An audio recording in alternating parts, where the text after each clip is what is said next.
পড়া ওখানে কি হাতে কিছু গলায় রুদ্রাক্ষের মালা তার কাছে গিয়ে বলবি তুমি যাকে খুঁজছো সে তোমাকে ডাকছি গো বলে তুই আমার কাছে নিয়ে আসবি। আচ্ছা কিন্তু সে যদি না আসে? আসবে রে আসবে, তুই বলছে সে ঠিক আসবে। চলে তোমার মানুষ যেমন আলো বাতাসের জন্য ছটফট করে সেও আমাকে দেখবার জন্য অনুরোধ করছে। যাও যাও যাও শিগগিরি যাও। আরে যাচ্ছি বাবা যাচ্ছি, কোথাকার গিয়ে সন্ন্যাসিনী তার জন্য আমায় ছুটে মরতে হবে। এই পাগলের পাল্লায় পড়ে আমার রয়েছে যত চাল।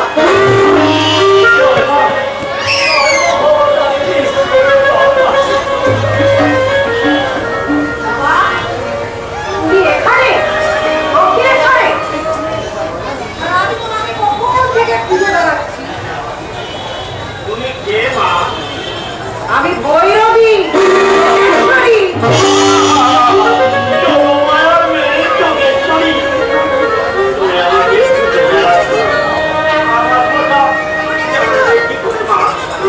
জননী মহামায়া আমাকে জানিয়ে দিয়েছেন বাবা, বলেছে তন্ত্র মতে তোমায় দীক্ষা দিতে।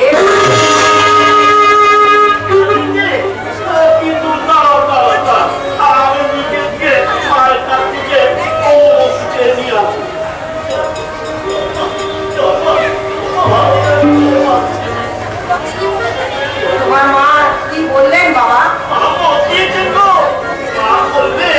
আমাকে প্রত্যক্ষ করতে হলে ওই নদীর সেখানে সাধন করতেই অবলম্বন করতে হবে। মা আমাকেও সেই রকম নির্দেশই দিয়েছে। ও হ্যাঁ, মন্দিরে আসার পথে তোমার শেষবাবুর সাথে দেখা হয়। তিনি জিজ্ঞাসা করলেন, ও ভৈরবী, তোমার ভৈরবটি কোথায়? বললাম, মন্দিরে প্রাণীর পায়ের তলায় যে মহাকাল শুয়ে আছে।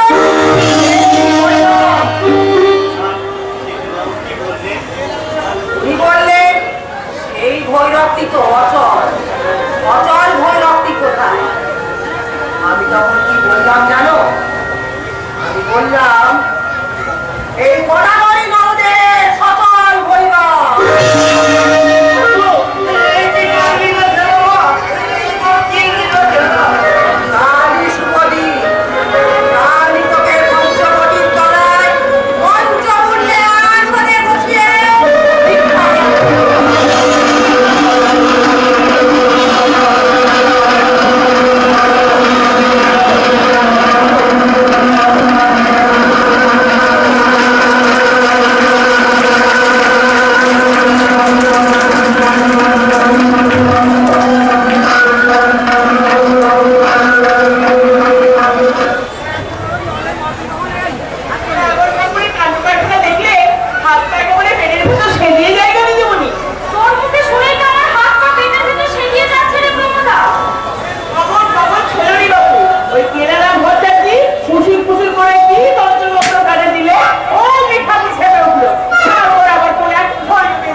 রানীমা, কেন কি হয়েছে সরকার মশাই? আপনি এমন হন্তদন্ত হয়ে ছুটে এলেন কেন?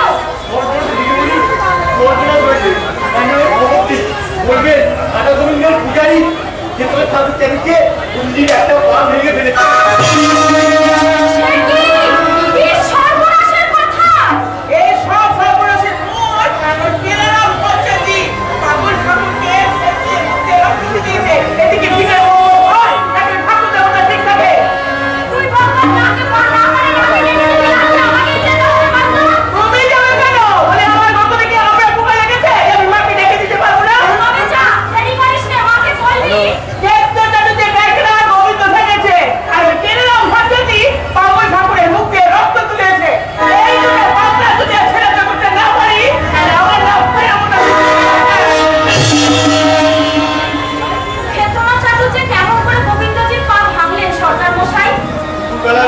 হয়ে যাওয়ার পর সীতাকে স্বর্ণে রেখে এসে মন্দিরে স্বর্ণে নিয়ে যাচ্ছে। হঠাৎ ওরা দিতে গিয়ে পা পিছিয়ে পড়ে যায়, তাদের মন্দিরের একটা পা ভেঙে যায়।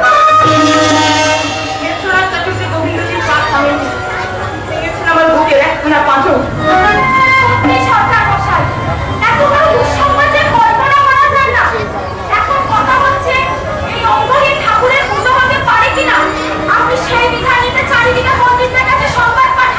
আমি সেটাও রুকুম নিয়ে একটু যাচ্ছি জানি না। তাই চাও বাবা, তাই চাও। যত টাকা লাগে আমি দেবো, তুমি যত শীঘ্র সম্ভব পণ্ডিতের কাছ থেকে সুষ্ঠু বিধান নিয়ে এসো।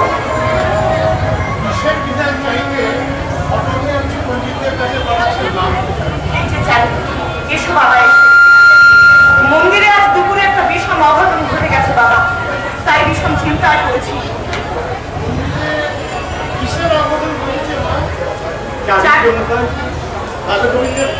নিয়ে গিয়ে একটা পা ভেঙে ফেলেছে।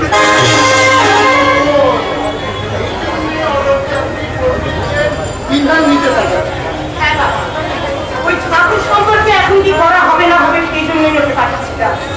কাশী, কোশল, মিথিলা থেকে বড় বড় পণ্ডিতদের বিধান আমি আপনাকে আপনি সব কপালে তুললে যে এই বিপদে আমরা যদি বুক দিয়ে না দাঁড়াই তাহলে আজকে দাঁড়াবে যাবো। সে কথা তো এক সময়ই বলতে হয়। যেখানেই টাকার ঝঞ্ঝানে শোনা যাবে সেখানেই তো আমরা আবির্ভাব হবে। ওর কথায় তুমি কিছু মনে করো না বাবা, ছেলে মানুষ তো ওরা, মুখ দিয়ে ওদের যখন তখন আজে বাজে কথা বেরিয়ে যায়। সরকার মশাই বিশেষ বাজে কথা বলেন না, বয়স অল্প হলে বুদ্ধি আমার কঠিনের মতনই পাকা। তুমিও বলতে চাও সব বড়লোক বন্ধু-বান্ধবদের ধার্মিক কুপি রোজগার করা আপনার অভ্যেস। জগদম্বা, আমার সামনে দাঁড়িয়ে ব্রাহ্মণী ছেলেকে অপমান সূচক কথা বলিস নে। আমাকে অন্তত ব্রাহ্মণ সন্তানের মর্যাদাটুকু দিতে আপনার মেয়ে নারাজ না। সত্যিকারের ব্রাহ্মণকে যোগ্য মর্যাদা দিতে আমি কোনোদিনই বিন্দুমাত্র ইতস্তত করি না গোসাই মশাই। কিন্তু যে ব্রাহ্মণের ছেলে ম্লেচ্ছ ইংরেজের পাশাপাশি খানা খেয়ে আছে, তাকে মর্যাদা দেওয়া তো দূরের কথা, তার সাথে বাক্যালাপ করতে আমার ঘৃণা। আমার সামনে দাঁড়িয়ে ব্রাহ্মণের ছেলেকে এইভাবে অপমান সূচক কথা বলছিস, শুনে আমার গম্ভীর্য একেবারে জ্বলে যাচ্ছে। বন্ধু স্ত্রীর সব অপরাধ আমি ক্ষমা করে দিয়েছি মা। আর করবেন না, এই ক্ষমার দিনে যে আমার বুকখানে ঝঞ্ঝনে নিয়ে উঠে কথা সেদিনও বলেছি, আজও বলছি, এই সমস্ত মাথা গরম কর্মচারীদের নিয়ে আমার ফেরেস্তার কাজ, আমার যথার্থ প্রভুভক্ত কর্মচারী এরা নয়, অথচ এদের বাদ দিয়েও আমার সমস্তার কাজ চলে না। সরল মানুষ তো, তাই এইসব চাকাবাজ ছোকরাদের শয়তানির চাপ ঠিক করতে পারছেন। আমি কিন্তু এদের হাড়ে হাড়ে চিনি করে ওদের কথা ছেড়ে দাও বাবা, এখন চলো মধুরের সঙ্গে আলাপ আলোচনা করে খরচপত্র নিয়ে একটা হিসেব করে তোমাকে আজকেই বরং পাঠিয়ে দিই। চলুন, আর বিন্দু মাত্র সময় অপচয় করা উচিত হবে না। চলুন, আজই আপনার কাছ থেকে পয়সা তুলে নিয়ে আমি পণ্ডিতদের ফিরে আসতে যাই। হ্যাঁ চলো বাবা, চলো।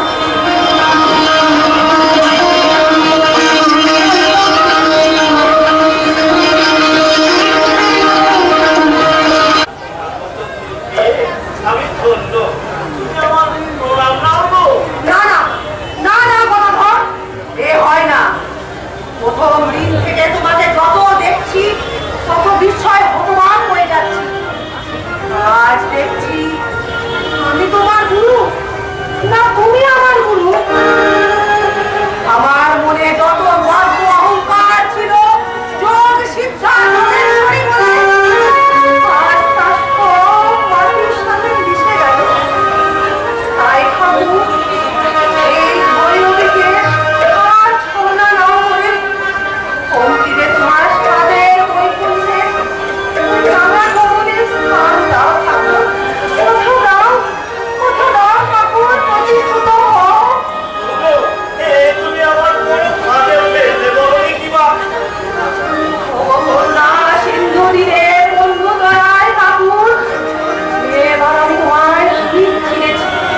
তাই হবে ঠাকুর, তাই হবে।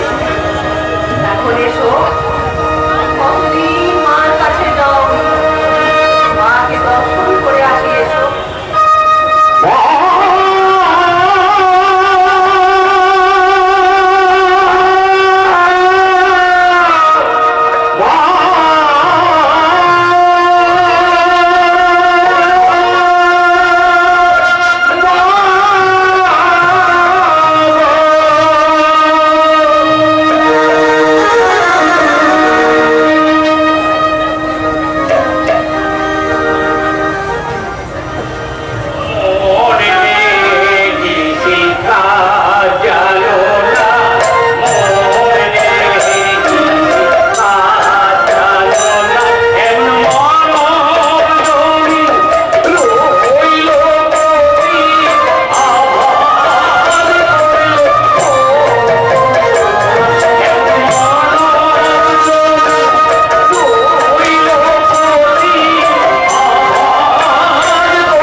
দক্ষিণেশ্বরে এসে আমি এমন ফেসে গেছি যে সাহেব কোম্পানির সাথে দেখা সাক্ষাৎ করার সময় পাই না।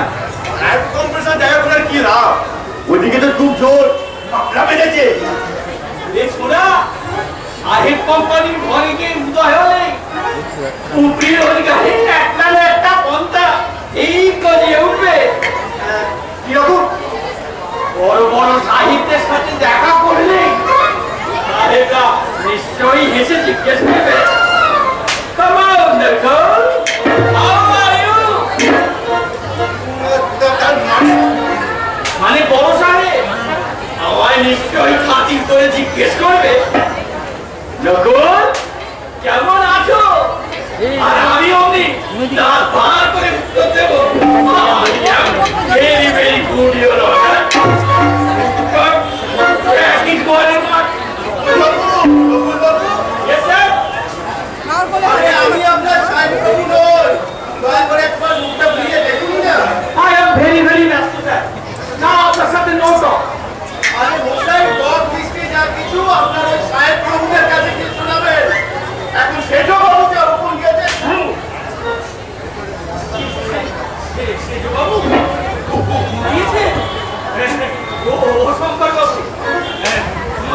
মাফ করবেন স্যার, আর সাহেবদের সাথে ওই কিরকম কথাবার্তা বলি আমি অটলকে শোনাতে একটু অন্যমনস্ক হয়ে পড়েছিল, তাই তো চটবট করে ইংরেজি বেরিয়ে পড়ল। আপনার এই জারজ ভাষা সাহেবরা বুঝতে বলতে চান ইংরেজি ভাষা আমি ভুল বলছি? রাধা মাধব যেরকম বকবকুম পয়লা রাখার মতন ইংরেজি শোনাচ্ছিলেন, তা শুনে রীতিমতন তো আমার হৃদকম্পন হয়েছিল মশাই। তবেই ভাবুন মশাই, তাও তো সাহেবদের সাথে যখন কথা বলি আপনি শোনেনি, সেই সময় মুখ দিয়ে চরবার করে ওই ফোটার মতো ইংরেজি বেরিয়ে আপনি শুরু হয়ে যায়। তবে আর চিন্তা কি, আগামীকাল ইংরেজ বিচারপতির কাছে ইংরেজিতেই সাক্ষী দিয়ে আসবেন। ইংরেজ কোম্পানি গঙ্গার ধারে সেই জমিতে জোর করে কুটি তুলেছিল, মনে নেই? মনে আমার নেই, কিন্তু আমি যে জমি ইংরেজদের পত্তনি দিয়ে ৫,০০০ টাকার আত্মসাৎ করেছে। আরে শোনা, আত্মসাৎ করতে যাবো কেন? এই টাকাটা আমার কাছে আছে তো। তা থাকলেও এখন তার কোনো উপায় নেই। সাহেবরা জোর করে কুটি তুলছিল বলে সেজবাবু নালিশ করে, আবার ইংরেজ কোম্পানিও সেজবাবুর নামে ফৌজদারি মামলা সোপর্দ করেছে। তাহলে আমার উপায় আবার কি? আপনার যা বলবার ইংরেজ বিচারপতির এজলাসে দাঁড়িয়ে ইংরেজিতেই বলে আসবে। কি বলবো? আমার মাথা মুন্ডু। আরে আমি কি ইংরেজি লেখাপড়া শিখেছি? তুই তো বলেছে তুই যখন ইংরেজের কাছে যাও তখন তোমার ইংরেজি কথা আরে শোনা, সাহেব কোম্পানির ঘরে গিয়ে ওই 10 লাইন ইংরেজি বলে ইংরেজি বাংলা মিশিয়ে কথা বলি বলে ইংরেজ বিচারকের কাছে গিয়ে এই 10 লাইন ইংরেজি বলা চলবে? তাহলে আপনি স্বীকার করছেন আপনার ইংরেজি তো আসলা। কিন্তু যার জন্য যাত্রা করা নিশ্চয়, কারণ সাহেবরা কোনো সাক্ষী পাবে না। সাক্ষী হচ্ছেন শঙ্করবাবু? এই নকুল বাবু ইংরেজ কোম্পানির মামলার প্রধান সাক্ষী হচ্ছে। ও ইংরেজ রেলি কোম্পানি যে গঙ্গার ধারে যে জমিটা নকুলবাবু আবিষ করতে পত্তনি দিয়েছিলেন, আমি কোনো পত্তনি দিইনি। তাহলে কে পত্তনি দিয়েছিল? কেউ দেয়নি। তাহলে ওরা কি জোর করে বেআইনিভাবে নিয়েছে? নিশ্চয় না, গঙ্গার ধারে ওই জমি রাজবাড়িতে চান না বলে ওই জমি গ্রুপবৃদ্ধি নামে রাখা জমি, তাই অনেক সাহেবরা নকুলবাবুকে টাকা লোক দেখিয়ে একটা জাহাজ দিয়েছে। তাহলে নকুলবাবু যে রেলি কোম্পানি থেকে 5,000 টাকা নিয়েছিলেন, সে টাকা ফেরত পাবে যদি রেলি কোম্পানি সেজবাবুর কাছে ক্ষমা চেয়ে নেন। তাহলে সেজবাবু সাহেবদের ভুকুর ভাষা পুড়িয়ে ছাই হয়ে যাবে। রীতিমতো দিনে ডাকাতি শঙ্করবাবু। রানী রাসমণির কর্মচারীরা দিনে ডাকাতি করে না মশাই, দিনে ডাকাতি করে আপনার ওই বিদেশি প্রভু ইংরেজ কোম্পানি। এই যে সেদিন রেলি কোম্পানির বড় সাহেব আমায় বলেছিল, মাই ডিয়ার দেখো, তুমি যে বিঘা জমি আমাকে পট্টনি দিলাতে পারবে, আমি 1,000 টাকা তোমায় দিবে। ওই শুনছেন তো নকুল বাবু? উনি আর কি শুনবে? উনি সবই জানে। তা তো জানি। তাহলে এখন কি করবেন নকুলবাবু?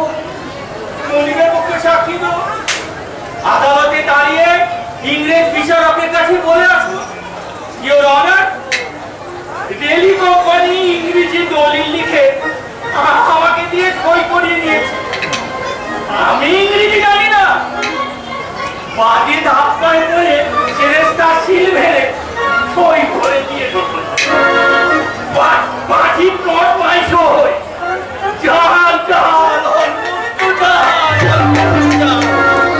শুনলেন তো বাবু?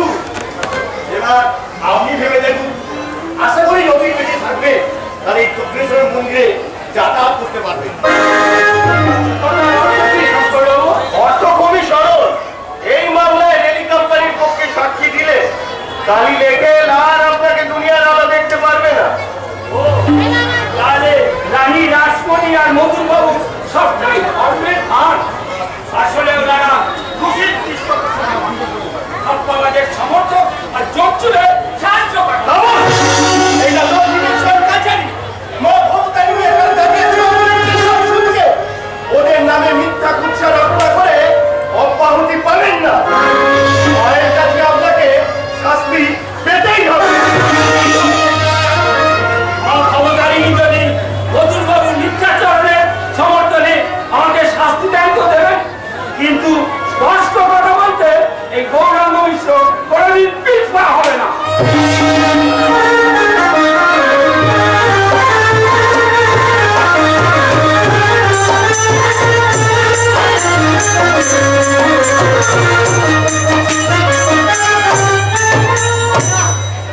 দেখছি নরেন নরেন করে পাগল হয়ে গেল। নরেন আর এইসব ছেলেদের কথা দিন রাত পাবো, ভগবানকে ডাকবি বাবু। তুই সারা আমার কথা বলছিস, তোর কথা শুনে মাকে বললো, মা নিজে বলে নরেন আর এইসব ছেলেদের কথা কেন এত ভাবি। মা কি বললে জানিস? মা বললে উনি সবাই হচ্ছে রয়েছে, শুধু শুদ্ধ আধারে প্রকাশ বেশি। ওই নাম কলকাতা থেকে তোর নরেন এসে গেছে। সুবল, এই তুমি এবার সামলাও।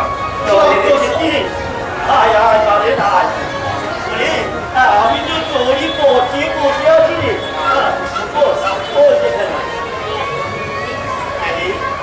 কতদিন বাদে একবার দেখি এইটা তো তোর নিজের বাড়ি রে। নিজের বাড়িতে আসতে এতদিন বাড়িতে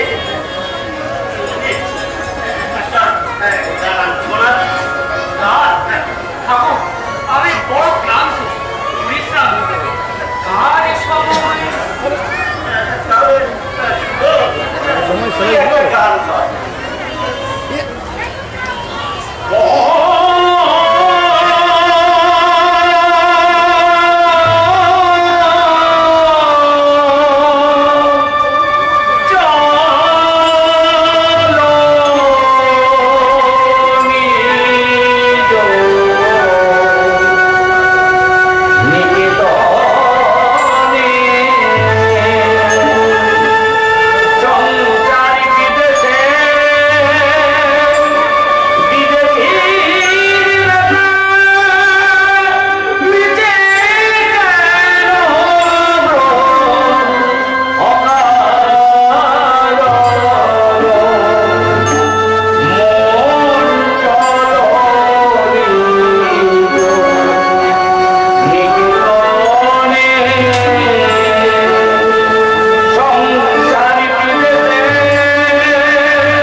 নররূপে নারায়ণ।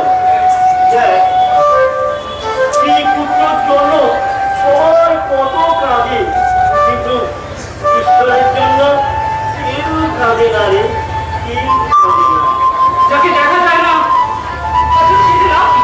কে বললে তাকে দেখা যায় না? তাকে দেখা যায়, তিনি আছেন, কথাও বলেন। আচ্ছা, আপনি ঈশ্বরকে সচক্ষে দেখেছেন? দেখেছি কি রে? আমি তো মায়ের সাথে রোজ কথা বলি, এই যেমন তোর সঙ্গে আমি কথা বলছি, ঠিক তেমনি। আমার মা হাতে চলে, কথাও বলে। আপনি কি বলছেন? আপনার মাকে আমি দেখতে পাবো? নিশ্চয় দেখতে পাবি। ওরে, তোর এমন চোখ থাকছে আর তুই দেখতে পাবি নে, এ কখনো হয় রে?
বুকের ভেতরে এবার থেকে নিজেকে চিনতে সে, বুঝলি?